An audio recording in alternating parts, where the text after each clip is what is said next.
Hi, this is Kurt from Classic ATS, and today we are talking about the 123 ignition distributors and how they are applied with Porsche.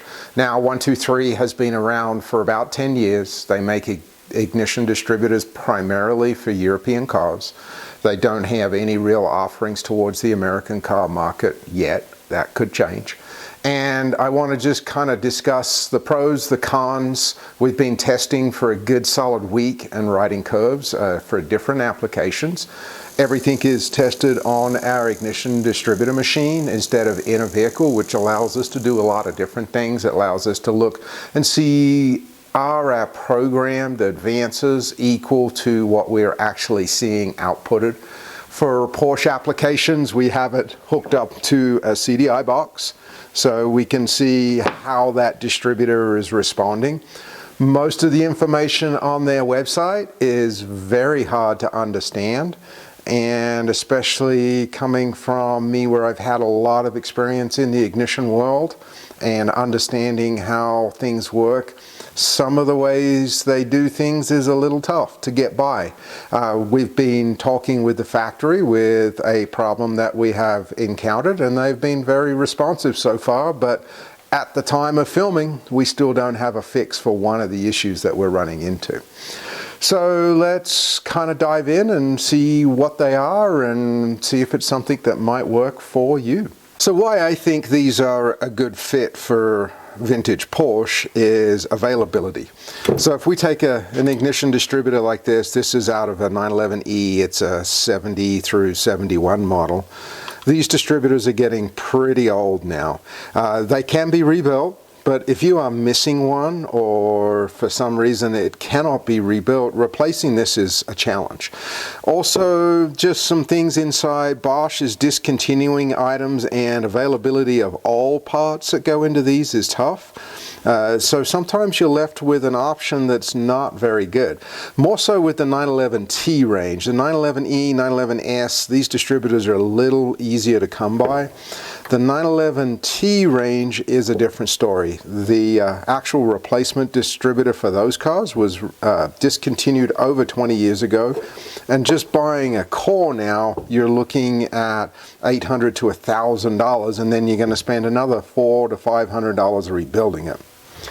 One of these distributors, and I'm not sure what the retail cost is probably going to be around $300. And the thing that I like about this, instead of buying a distributor that will fit in your car that isn't maybe the right advance curve for that car, is we can program the advance curve for these cars.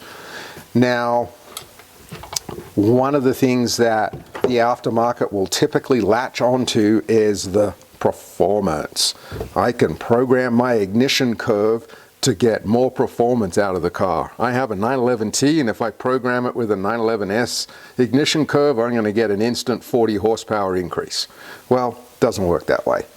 You can actually cause more harm and damage to your engine programming a curve in yourself that you do not understand or is not designed for your engine so quickly and so easily that it is something that most people don't understand. So 123 offers three different types of ignition distributors. There's only one that I would buy, and that's the Tune Plus, which is Bluetooth programmable. They have two other models. They have one which is a switch, which means it comes preloaded with 16 different advance curves. You've got to pull the distributor out to access the advance curves. I haven't tested their curves in a very long time. The last time I did was probably 8 years ago, and they didn't really match as well as I think they should have matched. The other option is a USB programmable type distributor. That also means accessing a plug in the car and plugging a laptop into it. They do offer downloadable software that you can access and program, but for me, I want that access with the distributor installed in the car where I can just hook up to it with a Bluetooth device.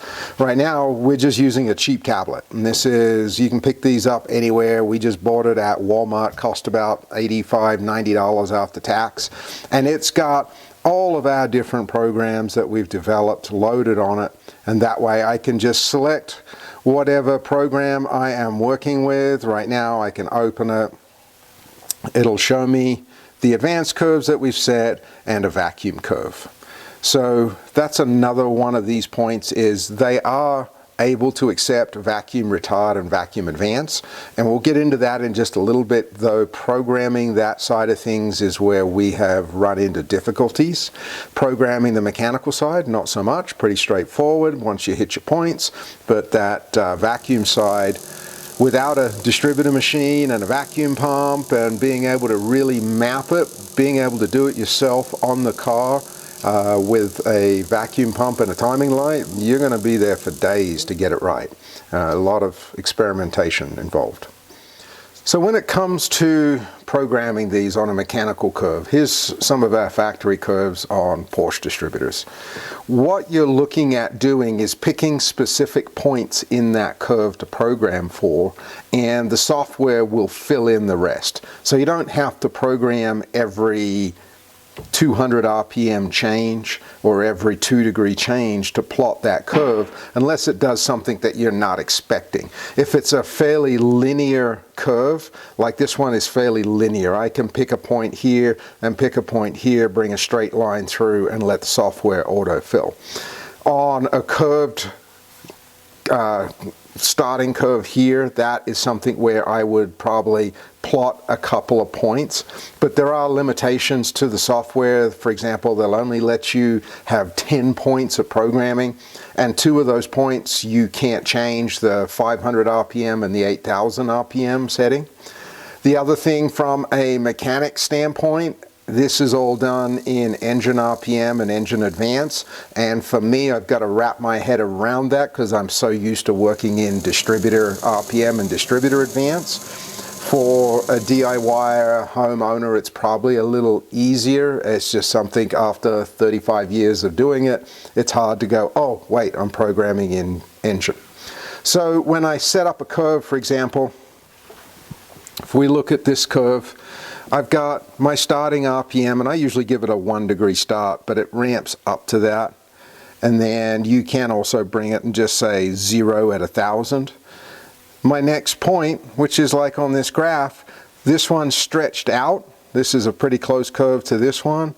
This is stretched out because A, it's engine RPM, and 2, it's stretching all the way across my screen. They've used more of a rectangular block, but this is what it's going to represent. So we have a point here, and our next point is right here.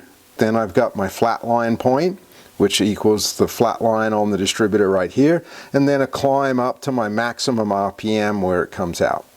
One of the other things I like is I can set a rev limit, and we'll talk about this and we'll look at it on the oscilloscope. A rev limit is not like a rev limiting rotor. In a Bosch distributor on Porsche, when that rev limiter flies out, it will short out the spark on all cylinders.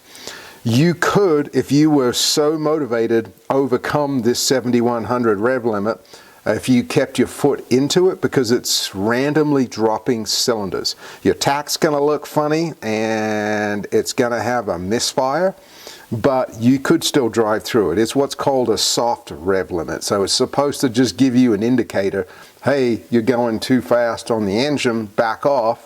But if you wanted to keep going, you could push through it. So when you first take one of these distributors out of the box and get it all powered up, you put it in the car. And we're not really going to go through an installation how-to in this video, just because it's a whole different set of things. What you're going to do is you're going to power it up, and you want to connect your tablet to that distributor. And the first time, it's like connecting any other Bluetooth device, whether it's earphones or a camera or anything else. You're going to scan, it's going to look for it. It's going to ask you for a passcode. The passcode on a brand new one is going to be 1234. Pretty easy to get into. When you download the curve on there, and when you connect, there is a function. Let me put some power to this so it'll kind of flash up. There is a function where you can read the curve, and there's a little button right here. I'm just powering up this distributor right now, and it should automatically connect pretty simply. You can see right here that we have a blue light coming on. I don't know if the camera can see that too well. And that is going to allow us to connect. Let me get out of this screen. Okay, we have connected. It tells me we've connected. I've already connected to this distributor, so I didn't have to put in my code. And now, once we're connected, this blue light is turned off. So that means I have my Bluetooth connection. You're going to see this function here, flashing, and that is read. If I tap that, that is actually going to download what curve is loaded in the distributor. And the curve that this unit comes with is just a preloaded random ignition curve. Yes, it will start. Yes, it will run. No, it doesn't correspond to anything Porsche is even close to. It has a few points laid out, has a 6,000 RPM soft rev limit, 29 degrees maximum advance. Also comes with a vacuum advance curve loaded in it with an RPM setting, which I'll tell you with first testing what you get is awful. I have reached out to them why they do a particular thing, but even if you are not using vacuum and you are, I'm just going to jump ahead and jump into their edit the map curve. This 1500 RPM setting here for their start, general start of RPM for the vacuum to work, even without vacuum will result in a 10-degree jump in timing. So you really don't want to use the curve that it comes with. It is not going to be advantageous. It's going to give you all kinds of weird usage, and I think even 123 says really don't use it. I think it's purely a testing curve. They haven't clarified that with me yet, but is one of the questions I did ask it. Okay, so we've got a small case distributor in. It's powered up right now. One of the things that I don't like is 123 must have got a deal on blue wire. Blue is not the universal ground for most German cars. It's going to be brown. It's a little confusing because when I first took it out of the box, my instinct was, yeah, I know this stuff. Red, well, it's going to be power. Black, well, okay. I'd say, well, if I don't have a brown wire for ground, black is usually my next choice. And blue, well, they must have used that for a trigger. So, got to read the instructions because I hooked it up, powered it up, and nothing happened. And this blue wire is their ground. Just a little thing, but something to keep in your mind, especially if you're used to working on German cars and you're used to seeing that brown wire as a ground color. So I'm hooked up and I'm connected, and first thing I'm just going to load a curve because I can't remember the last curve we had in this one. But you know what, let's see what's in it. If I read it, it's going to read that curve, and looks like it has a vacuum advance curve that it's pulled out of the distributor. It's got some advance points, it's got a 6500 rev limit, and it also has a vacuum retard. And the vacuum retard is something that is really complex to program. It took me probably about good solid 3 days of running different testing to be able to get it to function where I needed it to function. 99% of the curves that Porsche use on the vacuum side are vacuum retard. So it's something that's really important to it. On distributors that have a dual vacuum, like vacuum retard, vacuum advance in the 911 SC ranges, I had to do a little bit more creative programming to build a curve on those. Basically the vacuum advance on a 911 SC on like an 80 through 83 model is compensating for signal retard. So I was able to compensate for that with a mechanical while still using a vacuum. Kind of complex, but it works. So I want to show you kind of what this all looks like in the distributor when it's running. So let's power up.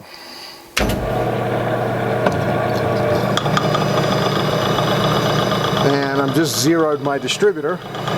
If we take a look at our waveform now, this is pretty much what a waveform is going to look like if you were hooked up to a points and condenser.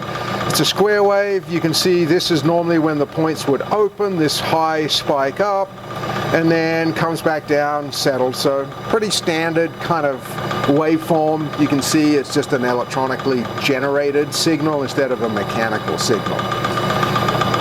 On an advanced standpoint, if we watch our advance here, as I pick up the RPMs, you can see we're advancing 5, 10. I'm just going to let it run all the way out.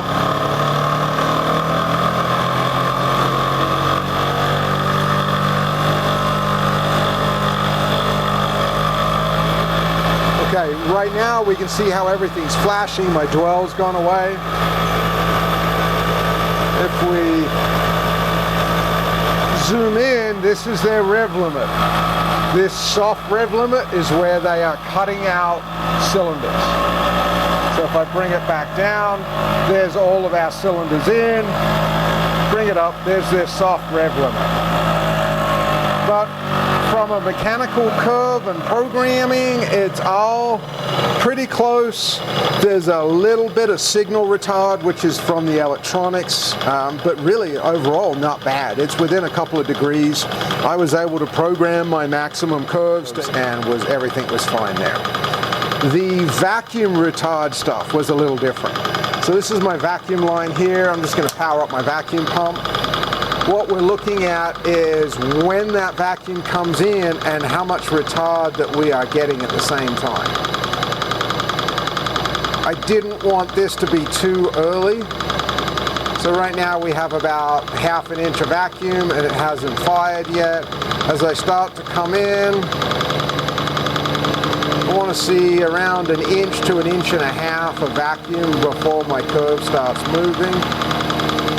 There it goes right now. We can see it a little bit funky. And then by 2.5 inches, I'm pretty much locked in all the way. You can see there's a little bit of signal movement at that point on the vacuum side of things. Some of that is because we're using a vacuum pump, whereas an engine's going to be a lot more stable with that. But we've got our 10 degrees of vacuum retard. As soon as I drop it off, that vacuum advances, which is what it's going to do in the car. So it's pretty smooth and operates there. This is something that is very hard to get those vacuum timing points. Definitely not something you want to be playing with yourself on the car without doing a lot of work. And the way that you would have to do it is with the engine running and using a timing light, and then you're going to have limitations on how you're going to supply vacuum. You would need something like a vacuum pump that you could manually feed in a little bit of vacuum. But because we're working in a very low range, it is often difficult to do. As I said, about 3 days of testing and setup here to get a curve that works. So one thing I will say, if you are going to attempt to do this yourself and you want to program a mechanical curve, first thing you want to do is, this is what the program looks like when it comes out of the distributor, is the first thing I would do is hit edit the vacuum curve. You want to come up here where it says shift or start RPM. First thing I want to do is make that 0. If you don't do this, what will happen is whatever this RPM is set at, and here they've got a 10-degree advance, which is how it comes with their basic curve, you will see a 10-degree advance in timing. First curve I built and ran, I couldn't figure out why it was 10 degrees higher than everything I programmed. Next thing I do is I'm going to hit 0 on that, hit enter, and 0 on that. Just remove all of those numbers. Don't have to touch any of the KPA numbers, anything else. You just want all of these values at 0 and the RPM at 0. Hit done. And then what you want to do is you want to save it to the file. So you hit save. It's going to ask you if you want to overwrite. Hit overwrite and done. Now the other thing you'll notice is the read-write buttons are now flashing.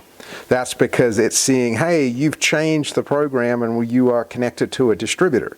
Do you want to write it? Also too, if you write without saving, one of the features I do like is it will ask you, hey, do you want to save this? So you can hit save and overwrite, or you can create another program. So that's one of the advantages of it. So now this distributor has only a mechanical advance curve or an RPM based advance curve. So let's just confirm. If I power it up,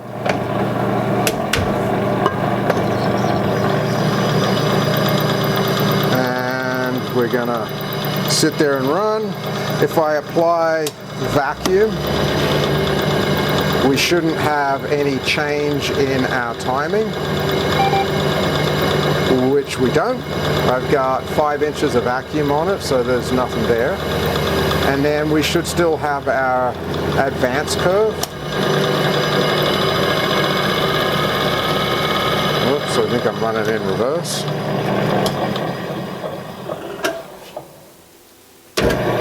Yes, I was.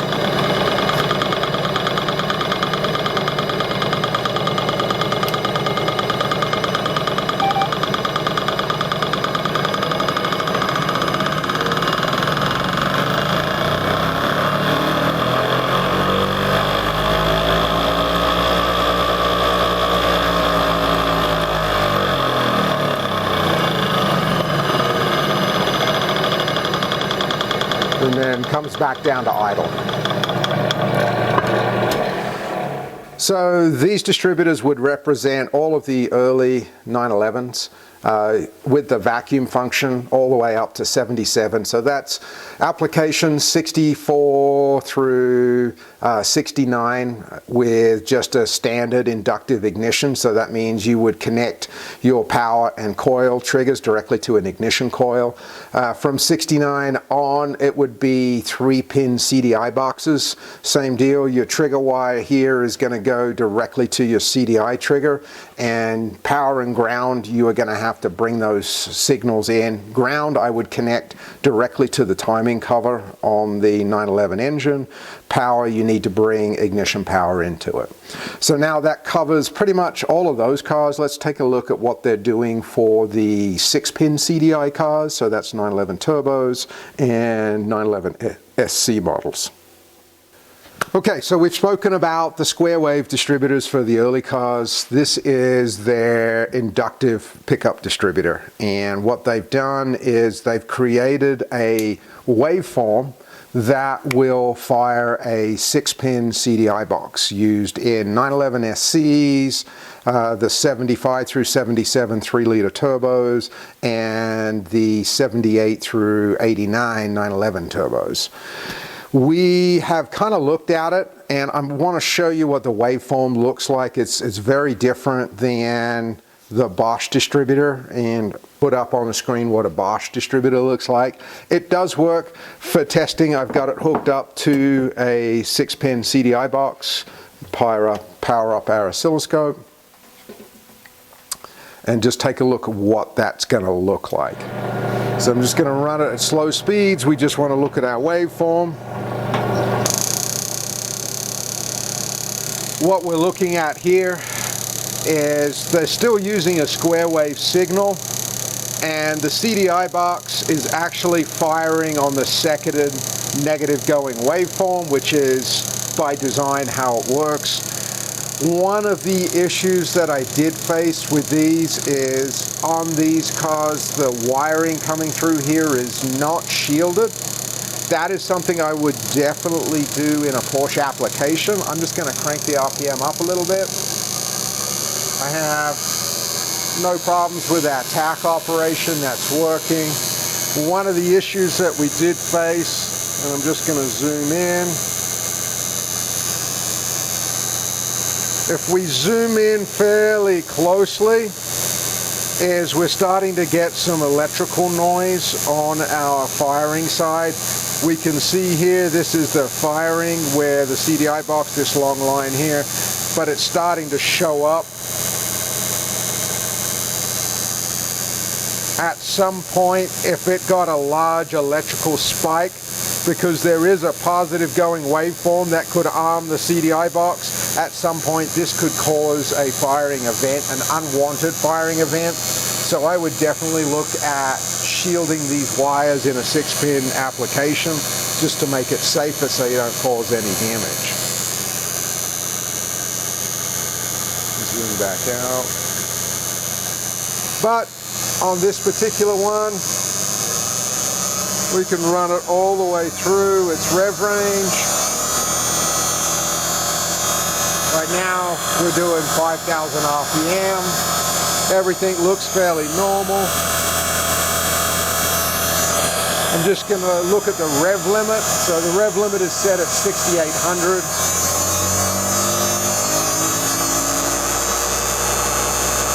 That's what our rev limit looks like. If we look at our tach has jumped down even though we are doing over 6,800 RPM. And what it's doing is it's dropping out signals. If I bring it back, we'll see our signals come back. There's our signals again, and it is running normally on our tach.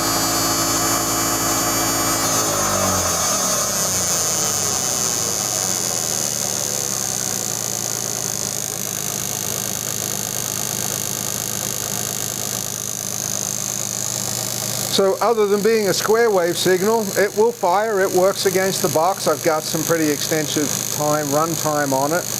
Wiring definitely is an area that needs to be shielded. I would also use, right now we've got a lot of plugs set up on here to test it. We've got different powers, different grounds. Because we're not running it on a vehicle application, would definitely use a 2-pin connector to be able to plug into your harness, similar to what I've done right here on my test harness. But on the whole, it works, and works fairly reasonably. I was able to plot my mechanical curve without any major issues. So overall, I think the product is a good product. As far as an individual programming it, there is the possibility to cause a lot of damage. Now, we have developed all of these curves specifically for Parts Classic. You can purchase a pre-programmed distributor through them. If you want a plug and play, you can buy one from them, tell them what car you've got, they'll pre-program it at the shop and ship it to you.